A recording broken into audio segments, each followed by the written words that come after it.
Good morning to all of you. मैं अनीस खान आज एक बार फिर आपके सामने प्रस्तुत हूँ। मुझसे बहुत सी सजेशन आई कि सर आप please chapter wise video upload करें जिससे कि हमारी परीक्षाओं के लिए तैयारी बेहतर तरीके से हो सके।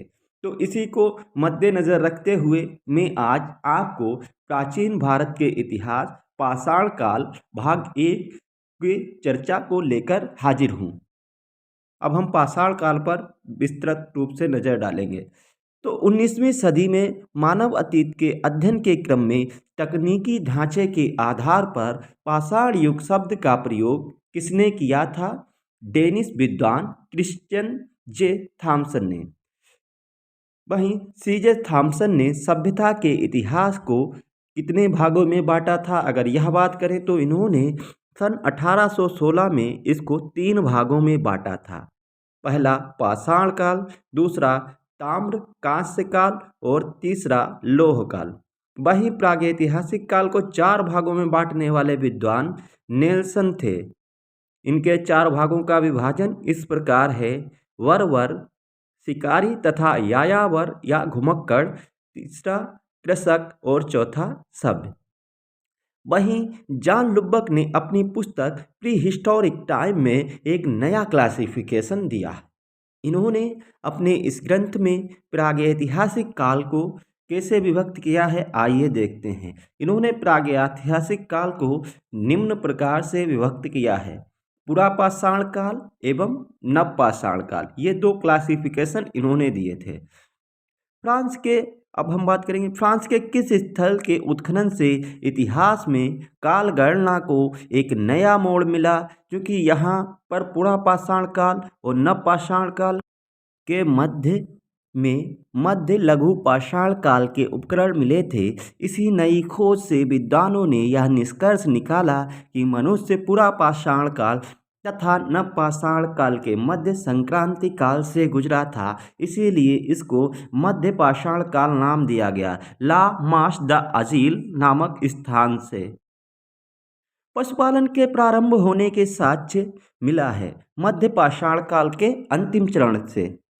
वहीं मध्य पाषाण कालीन प्रसंग में पशुपालन के प्रमाण भारत में कहाँ से मिले हैं? तो आदमगढ़ होशंगाबाद मध्य प्रदेश के स्थल से। वहीं दूसरा बागोर भीलवाड़ा राजस्थान। मध्य पाषाण कालीन स्थल से हड्डी के उपकरण मिले हैं एवं हड्डी के आभूषण प्राप्त हुए हैं। वह मध्य पाषाण कालीन स्थल है महदहा, उत्तर प्रदेश, प्रतापगढ़ जिला। किस स्थल से एक ही कब्र से 3 मानव कंकाल मिले हैं? दमदमा, उत्तर प्रदेश के प्रतापगढ़ जिले से। भारतीय उपमहाद्वीप में कृषि के प्राचीनतम साक्ष्य कहाँ से मिले हैं? लाहुरा देव, उत्तर प्रदेश के संत कबीर नगर जिले में।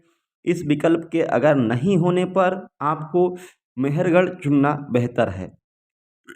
खाद्यान्नों की कृषि प्रारंभ हुई थी नवपाषाण काल में। भारत में सर्वप्रथम मानव के साक्ष्य कहाँ से मिले हैं? नर्मदा घाटी क्षेत्र से। प्राचीनतम स्थायी जीवन के साक्ष्य कहाँ से मिले हैं? मेहरगढ़ से। मानव द्वारा सर्वप्रथम प्रयुक्त अनाज था जौ। नवदा टोली का उत्खनन किसने किया और यह किस राज्य में स्थित है? तो नवदा टोली का उत्खनन HD सांकलिया ने किया था और यह मध्य प्रदेश में स्थित है। किस पुरा स्थल से पाषाण संस्कृति से लेकर हड़प्पा सभ्यता तक के सांस्कृतिक अवशेष प्राप्त हुए हैं? वह स्थल है महरगढ़, बलूचिस्तान, जो कि पाकिस्तान में है। बृहद पाषाण स्मारक की पहचान की गई है मृतकों को दफनाने के स्थल के रूप में। मानव के साथ कुत्ते के दफनाने का तथा गर्तावास का साक्ष्य मिला है बुर्ज होम में, जो कि जम्मू कश्मीर में है। भीमबेटका मध्य प्रदेश के रायसेन जिला में अब्दुल्लागंज में जो स्थित है, किसके लिए प्रसिद्ध है? गुफाओं के शैलचित्र के लिए। भारत के किस शिलाश्रय से सर्वाधिक चित्र प्राप्त हुए हैं? भीमबेटका। निम्नलिखित में से कौन सा प्रागैतिहासिक स्थल चित्रकला के लिए प्रसिद्ध है? भीमबेटका।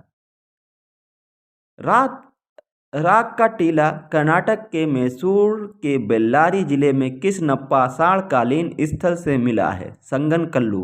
भारतीय पुरातत्व का जनक किसे कहा जाता है? Alexander Cunningham. ताम्रपाषाण काल में महाराष्ट्र के लोग मृतकों को घर के फर्श के नीचे किस तरह रखकर दफनाते थे? उत्तर से दक्षिण की ओर। राष्ट्रीय मानव संग्रहालय कहाँ पर स्थित है? भोपाल। इसका नाम बदलकर इंदिरा गांधी राष्ट्रीय मानव संग्रहालय कर दिया गया है। भारतीय पुरातत्व सर्वेक्षण विभाग किस मंत्रालय के अंतर्गत आता है?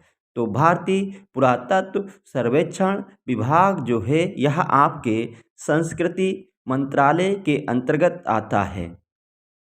तो दोस्तों आज हमने पुरापाषाण काल आ- आज हमने पाषाण काल से संबंधित तथ्यों पर चर्चा की और जाना पाषाणकालीन कुछ महत्वपूर्ण तथ्यों के बारे में। ऐसे ही अन्य वीडियो देखने के लिए हमारे साथ बने रहें और चैनल को लाइक करें, सब्सक्राइब करें और अपने दोस्तों के साथ शेयर करें एवं बेल आइकन को दबाना ना भूलें। इसका दूसरा पार्ट हम जल्द ही आपके पास लेकर हाजिर होंगे। धन्यवाद।